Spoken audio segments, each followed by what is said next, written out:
안녕하십니까. 약초관리사 자격증 소지자 조우환입니다.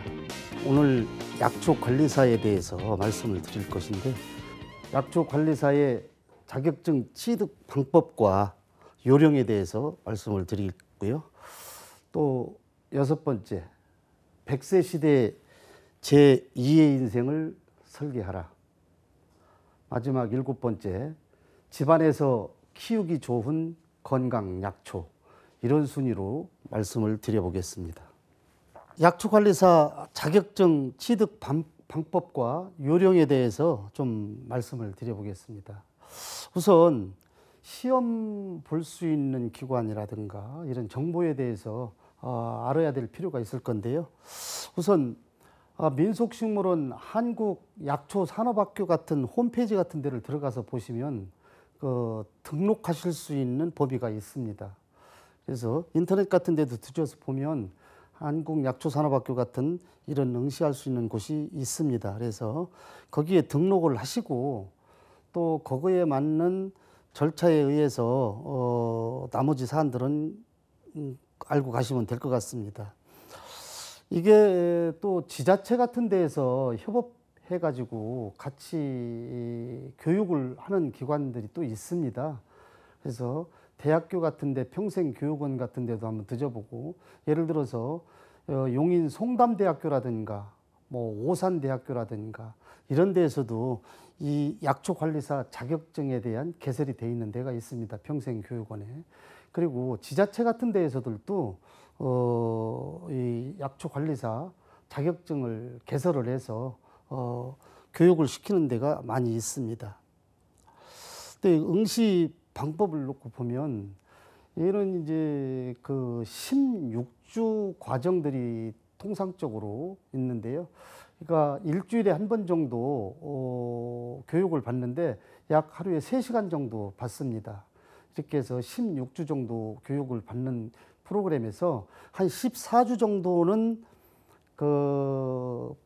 필기를 이론을 교육을 받고 2번 정도는 외부로 나가서 탐사를 받고 현장 교육까지 치러야 됩니다. 이런 과정들이 16주 과정을 하루에 3시간씩 받는다. 그래서 50시간 이상 수료한 자들이 시험 볼 수 있는 그런 자격을 얻는다, 이렇게 보시면 되겠습니다.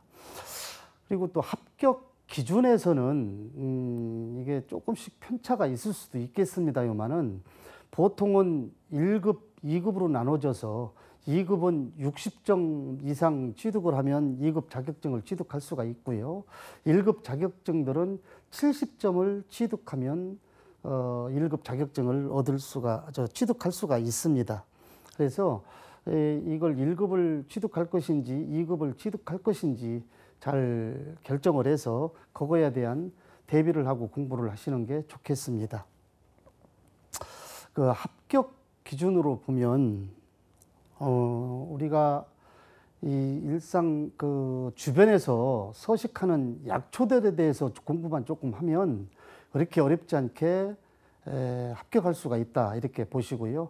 저희들이 지금까지 수백 명을 약초관리사를 배출을 해냈는데 이런 분들을 종합적으로 해서 놓고 보면 떨어지는 분들이 그렇게 많지가 않습니다. 아직까지는 그렇게 어려운 난이도 있는 게 아니고 우리 주변에서 서식하는 약초들로만 잘 좀 이해를 하셔도 성공할 수 있고 또 취득할 수 있는 방법이 있다. 그래서 약초학교에서 지급해주는 책자 같은 것만 잘 활용을 하셔서 공부를 하신다고 보면 손쉽게 취득하실 수가 있다, 이렇게 말씀을 드리고요. 또 70점을 맞는 1급 자격증에서는 상당히 부담감들을 가지시는 성향들이 있는데 절대 부담감은 안 가지셔도 되겠다, 이렇게 말씀을 드리겠습니다. 왜 그러냐면 거기에 적절한 또 이 책자를 드리면서 또 예상 문제 같은 것도 또 이게 드리기도 하고 하니까 편안하게 생각하시고 한번 도전을 해보셨으면 좋겠습니다.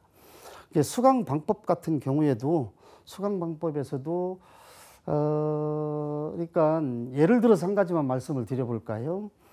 우리 주변에서 할미꽃 한 가지를 말씀을 드려보겠습니다. 할미꽃이 독성인가요? 아닌가요? 라를 놓고 독성인가요? 아닌가를 찾으세요라고 나올 수도 있고, 할미꽃이 왜 우리 묘지 주변에서 많이 나오는가, 이런 정도로 쉽게 나옵니다.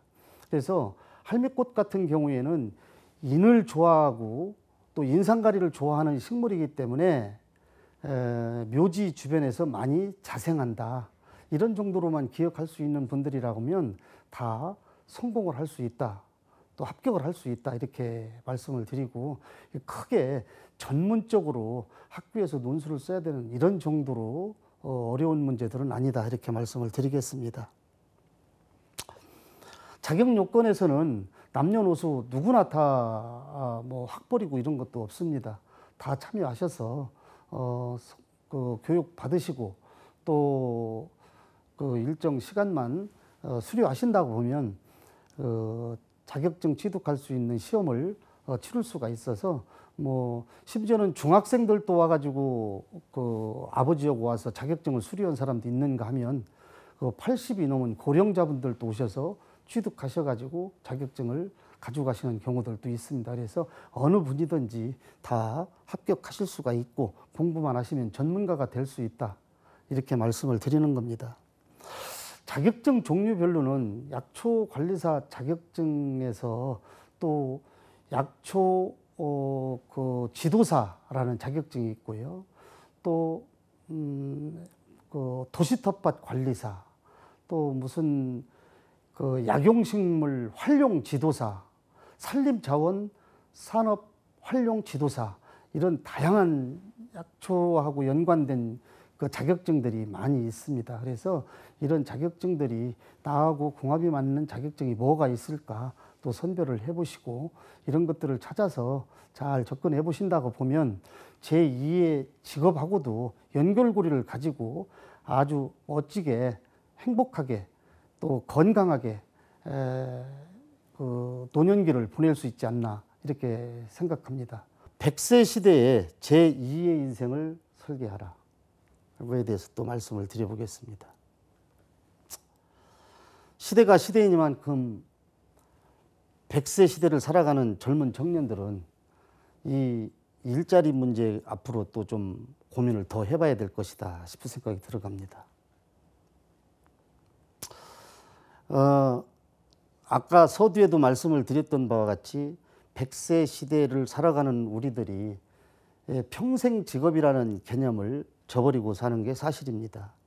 그래서 청년기에는 우리가 아주 열정적으로 일을 수 있는 청년기 직업을 하나 가지고 준비를 하고, 또 둘째는 온 가족을 부양하면서 또 책임을 져야 하는 막중한 직업.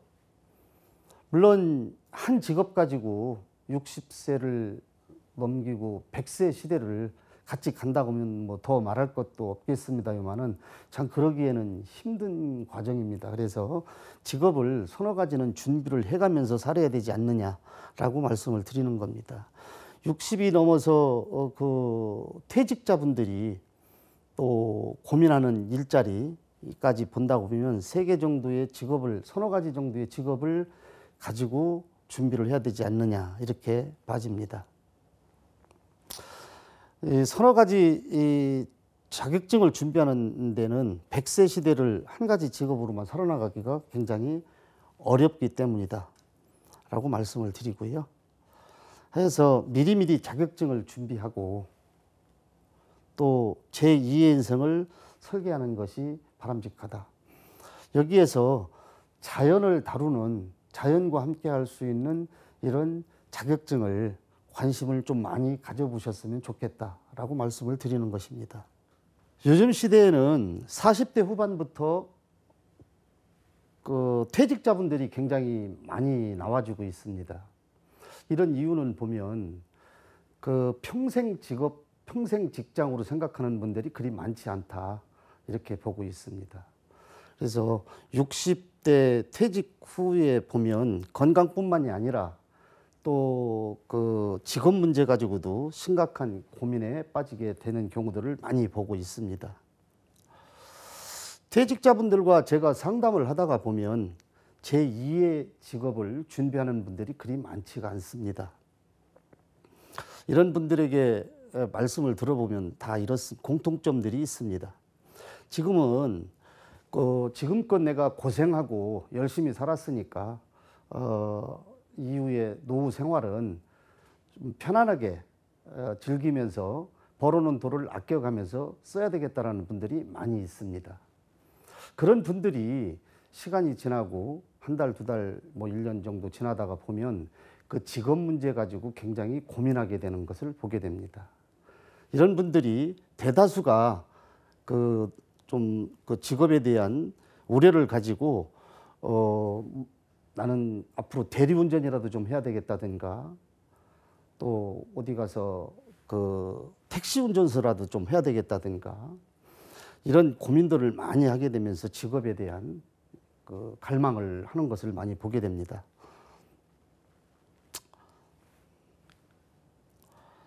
약초관리사는 이런 추세에 발맞추어서 할 일이 많이 있을 걸로 봐집니다. 약초관리사 같은 자격증은 취득하면 우선 지금 100세 시대라는 이야기가 무색하고 110세 시대라는 이야기가 공공연하게 나와지는 시대인데요. 여기에 걸맞게 아주 잘 준비를 하신다고 보면 타인으로부터 아주 부러움을 대상으로 존경의 대상으로 또 살 것이다 이렇게 봐지고 또 자연을 주제로 한 약초 관리사들 자격증이 많이 있는데요. 뭐 효소 관리사라든가 약초 관리사라든가 도시 텃밭 관리사라든가 뭐 약초 해설사라든가 숲 해설사라든가 이런 쪽에 우리가 잘 관심을 많이 가져서 보면 건강뿐만이 아니라 또 안전하고 편안한 직업으로도 연계될 수 있다 이렇게 봐집니다. 우리의 소중한 자원을 활용하면서 산업화시킬 수 있는 자격증 많은 관심을 좀 가져보셨으면 좋겠습니다. 집안에서 키우기만 해도 약이 되는 약초 이에 대해서 또 말씀을 드려보겠습니다. 집안에서 키우기만 해도 약이 되는 약용식물을 선별해서 작품으로 연결해 가지고 집안에서 키우게 하고 산업화를 시킬 수 있다면 앞으로는 굉장히 좋은 직업인이 될 것이다 이렇게 봐집니다. 이렇게 버려지는 산업 쓰레기들도 우리가 재활용을 해서 이거는 집에서 우리가 풍물놀이 하는 장구를 못 쓰게 돼서 버려진 건데요. 여기에 대해 약초들을 이렇게 심어서 재활용을 한다고 보면 산업 쓰레기가 아니라 큰 작품으로 변화할 수 있다 이렇게 봐지고 또 이런 작품을 만드는 분들이 예술인으로 또 둔갑할 수도 있다 이렇게 봐집니다. 여기에는 풍란하고 창석이라는 식물 두 종류만 심어서 연출을 한 것입니다. 이 창석이는 우선 항암 효과가 굉장히 좋은 식물입니다. 우리가 이 풍란 같은 경우에도 지구상의 향 중에는 가장 신비스러운 향이다라고 할 정도로 좋은 향을 가지고 있고 신경 안정, 정신 이 안정에도 굉장히 좋은 식물입니다. 그래서 그 수험생이라든가 아주 신경이 예민한 분들이 계신 곳에서는 이런 풍란 같은 것을 꽃을 피워주게 되면 굉장히 효과가 있다 이렇게 봐지고요. 이 장석이 같은 식물들은 우선 항염, 항암 이쪽에 굉장히 좋은 성분을 가지고 있는 식물이기 때문에 말 그대로 집안에서 키우기만 해도 약이 되는 식물이다 이렇게 말씀을 드리겠습니다. 교육을 받고 자격증 같은 걸 취득하게 된다고 보면 또 버려지는 어떤 물건이든지 작품으로 만들어서 고급스럽게 즐길 수 있는 방법을 또 알게 될 것이다 이렇게 봐집니다. 자격증을 취득하면 작품을 만드는 데 있어서도 아주 남다른 특별한 기술을 가지고 있을 것이고 그런 과정들이 이 교육 과정을 통해서 또 나만의 개발할 수 있는 능력을 발휘할 수 있는 기회가 주어진다 이렇게 봐집니다. 집안에서 키우기만 해도 약이 되는 약초들을 선별할 때는 우리가 우선 양치류 종류를 선택해 봤으면 좋겠습니다. 양치류 종류는 우선 시각적인 효과뿐만이 아니라 향기 치유 효과도 있는 식물이다. 그래서 이런 식물들을 좀 택해서 집에서 취미생활 내지 키워보시는 걸로 했으면 좋겠습니다. 집안의 환경이 적합한 식물. 집안에다 식물을 들일 때는 내가 좋아하는 식물이 아니라 우리 집에서 어떤 식물이 살 수 있을까. 그래서 우리 집에서 살만한 식물을 선정하는 것도 하나의 노하우고 방법이다. 이렇게 말씀을 드리겠습니다. 두 번째로 분경의 기본과 구도. 분경이라고 하는 것은 그 분 안에다가 자연석, 돌과 또 식물을 같이 조합해서 연출하는 것을 분경이라고 말하겠습니다. 이런 분경을 조화롭게 연출해서 심을 때는 아주 식물이 큰 식물이 아니라 작은 식물로 아주 적은 식물로 선정을 하는 것도 하나의 방법이다. 이렇게 말씀을 드리고요. 또 밑에 목부작의 기본과 구도. 목부작이라는 것은 우리가 폐목, 죽은 나무, 고사된 나무 이런 나무를 활용을 해서 썩지 않게 방부 처리를 해가지고 거기에다가 식물을 약초를 착생을 시키는 방법을 목부작이라고 합니다. 그래서 이런 방부를 굉장히 중요시해야 되고 목부작에도 역시 양치류 종류를 선택하는 것이 하나의 또 방법이다. 이렇게 말씀을 드리겠습니다. 우리가 살아가는 주변이나 산에서 수많은 민속식물이 살고 있습니다. 우리가 그럼에도 그 무관심 속에 많은 외래종들이 키 큰 외래종들이 유입이 돼서 멸종되어 가는 게 현실이고 무분별한 또 산채로 인해서 멸종되어 가는 것이 현실입니다. 이런 현실 속에서 우리 민속식물은 홀대를 받으며 우리와는 무관한 식물같이 사라져가고 있다는 사실입니다. 만약에 우리 식물이 우리 곁에서 사라진다고 보면 우리에게 미쳐지는 영향은 굉장히 클 것으로 봅니다.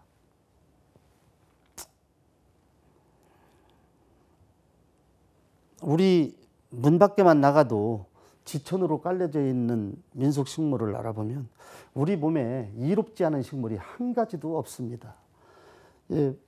사천여 중 모두가 식용이 가능하고 약용이 가능하다라고 말씀을 드리는 것입니다. 우리 민속식물의 소중함을 우리가 분명하게 알고 외래종 집에서 키우는 식물들과 비교를 해서 키워본다고 보면 우리한테 미치는 영향도 굉장히 커질 것이고 또 우리 건강을 지키는 데도 굉장히 도움이 될 것이다. 이렇게 봐집니다. 민속식물은 우리가 모두가 식용과 약재로서 우리의 건강에 미치는 영향이 굉장히 크다고 말씀을 드렸는데요. 또한 관상가치도 크다고 봅니다. 관상가치도 굉장히 크다고 보는데 예를 들어서 우리나라 남산 제비 같은 꽃 한 가지만 예를 들어서 본다고 보면 우리나라에서는 그렇게 홀대시하는 식물이지만 일본 같은 데서는 그 종자를 가지고 가서 변이종 같은 걸 만들어서 상당히 고가로 우리 대한민국에 다시 역수출을 하는 경우를 보게 됩니다. 이런 것들을 볼 때 우리가 우리 것을 지금부터라도 많이 관심을 가져야 되지 않느냐라고 생각을 해봅니다. 우리 식물이 화려함이 하나 떨어진다는 것 때문에 외래 식물만 집안에다 거듭 놓고 키우는 사례들이 많이 있는데요. 이런 점들을 앞으로는 우리가 마음가짐도 좀 바꿔봐야 될 필요가 아닌가 싶습니다. 들이나 산에서 보았던 식물들을 요즘에는 농가에서 재배를 많이 합니다. 이런 재배를 많이 해서 소득 창출을 올릴 수 있게끔도 하고 또 약용으로 출하도 시키고 이런 원예용으로도 많이 보급을 시키고 있는 게 사실입니다. 또 손쉽게 우리가 취미생활 할 수 있는 방법도 있을 것이고요. 또 집에서 산에서 채취를 하지 않고도 적은 비용으로 갖다 키우면서 이 치유 효과도 느낄 수 있을 것으로 봐집니다. 그래서 외래종하고 많은 비교도 좀 해보시고 우리 것에 대한 관심을 더 많이 가지셨으면 좋겠다 이렇게 말씀을 드리는 겁니다. 거기에다 대고 우리나라 식물들은 아주 끈질긴 생명력까지 가지고 있습니다. 우리 민속식물은 앞으로 정부나 무슨 학교 기관이나 연구소 같은 데에서 더 많은 연구를 하고 보존하고 보급시키는데 큰 역할을 좀 해야 될 때다, 이렇게 봐지고 있습니다. 우리나라는 한반도에 있기 때문에 지리적으로 약초 말고 야생화라고 불릴 수 있는 야생초라는 식물이 한 2천여 종이 넘는 식물이 살고 있습니다. 자생하고 있습니다. 이 자생하고 있다라는 야생초가 자생하고 있는 것은 모두가 약효가 있고 또 식용이 가능한 식물입니다. 그런 반면에 관상용으로도 쓸 수 있는 식물이 많이 있습니다만은 2천여 종이 전부 다 이 관상용으로 쓸 수 있는 것은 아닙니다. 그래서 관상용으로도 많은 연구를 하고 배출을 해낸다고 보면 우리 자원을 잘 활용을 해서 산업화시키는 데도 크게 기여를 할 수 있다, 이렇게 봐집니다. 많은 식물 중에 약용이나 식용으로 사용할 수 있으면서 간상 가치가 높다고 판단되는 식물들은 잘 선별하여서 우리가 연구를 하고 또 개발을 해낸다고 보면 세계화시킬 수 있는 약초들 또 야생화들도 많이 있을 것이다, 이렇게 봐집니다. 이런 역할에서도 우리 약초 관리사들이 앞으로는 해야 될 일이 많이 나와질 것이다, 이렇게 봐지고 있습니다. 우수성이 있는 많은 야생화들을 개발하고 집안에서 키우기만 해도 약이 되는 약초들, 또 화훼성이 있는 이 야생화들, 이런 거를 많이 개발을 해서 또 우리가 집안에서 키우게 하고 또 각 기관에서 연구를 한다고 보면 큰 장점이 될 수 있는 게 우리 식물 아니냐, 이렇게 말씀을 드리고 싶습니다. 그뿐만 아니라 우리 식물들이 고산지대에서 자생하는 식물들이 굉장히 많이 있는데요. 이런 고산지대 식물들이 성격이 좀 까딱스럽고 여기 와서 적응하기는 굉장히 어렵습니다만은 이런 식물들을 또 잘 적응을 시키는 기술을 터득을 하고 해서 보급을 시킨다고 보면 굉장히 좋은 상품으로도 만들어낼 수 있지 않느냐, 이렇게 봐집니다. 우리가 야생화를 손쉽게 가꾸고 즐길 수 있는 방법도 말할 수 있는데요.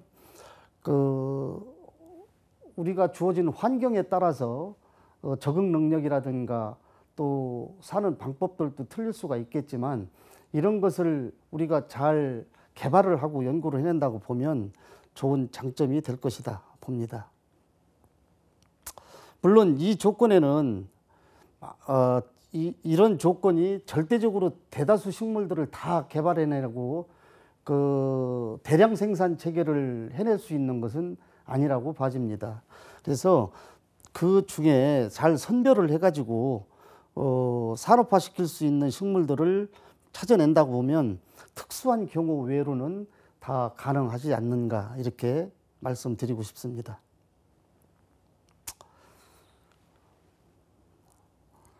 통상적으로 우리가 재배하는 취향에 따라서 재배하는 식물들의 선호도를 한번 알아보고 가겠습니다. 일반적으로 보편화되어 있는 식물들의 성향을 한번 짚어보고 넘어가겠습니다. 야생화로 또 약초로 집에서 키우기 좋은 식물들을 본다고 보면 우선 구입하기가 쉬워야 될 것입니다. 그러니까 고산지 식물에서 나만 소유하고 싶은 욕심으로 굉장히 어려운 식물들을 택한다고 보면 그 식물과도 같이 스트레스를 받을 것으로 봐집니다. 그래서 구하기 쉬운 식물을 선택하는 것이 하나의 방법이고 노하우다 말씀을 드리겠고요. 또 가꾸기 쉬운 식물, 또 성격이 까닥스러워서 적응하기 어려운 식물들을 선정하는 것은 바람직하지가 않다, 이렇게 말씀을 드릴 수가 있겠습니다. 될 수 있는 대로 몸체가 좀 작은 식물들을 선정하는 것도 하나의 노하우입니다. 키가 크고 너무 육중하고 무게라든가 크기라든가 장소 같은 걸 많이 차지한다 보면 바람직하지 않다, 이렇게 말씀을 드리겠고요.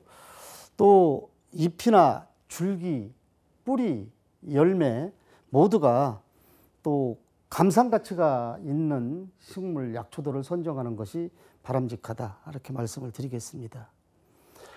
우선 그 키의 크기와 꽃과 열매 같은 것이 조화롭게 잘 맞아떨어지는 것을 선정하는 것도 좋다. 계절감이 뚜렷한 것이 좋겠지요. 봄 새싹이 푸르게 나오고, 여름 또 푸르른 녹엽이 짙고, 가을 단풍이 들고, 여름에 낙엽이 떨어져서 사계절 계절 감각이 뚜렷한 식물들을 선정하는 것도 굉장히 좋은 방법이다 말씀을 드리겠고요. 또 고유의 향이나 이런 것들이 우리한테 좋은 장점이 될 것입니다. 또 세월을 느끼게 하는 이런 나무들이나 약초들을 구하는 것도 좋은 방법이다. 세월을 느끼게 한다는 것은 우선 고태미가 나게 하고 연륜이 있어 보이고 하는 이런 식물들을 말씀드리는 겁니다. 상록으로 늘 푸르름이 있고 또 우리한테 기를 받기 좋은 이런 식물들을 선정하는 것도 하나의 방법이다 말씀을 드리겠습니다. 또 약효가 있어서 키우기만 해도 약이 되는 식물들이 있지요. 그래서 이런 식물들을 잘 선별해서 키우는 것도 하나의 지혜다 이렇게 말씀을 드리고, 여기까지 약초를 키우기 좋은 것에 대한 이야기를 말씀을 드렸습니다. 우리가 우리 소중한 자원을 지금까지는 홀대시하고 왔지만 앞으로는 집에서도 충분한 가치가 있는 식물로 키울 수가 있다. 그래서 건강한 삶을 같이 공생해 갈 수 있다라는 자원으로 약초를 잘 키울 수 있는 조건과 방법에 대해서 말씀을 드렸습니다. 감사합니다.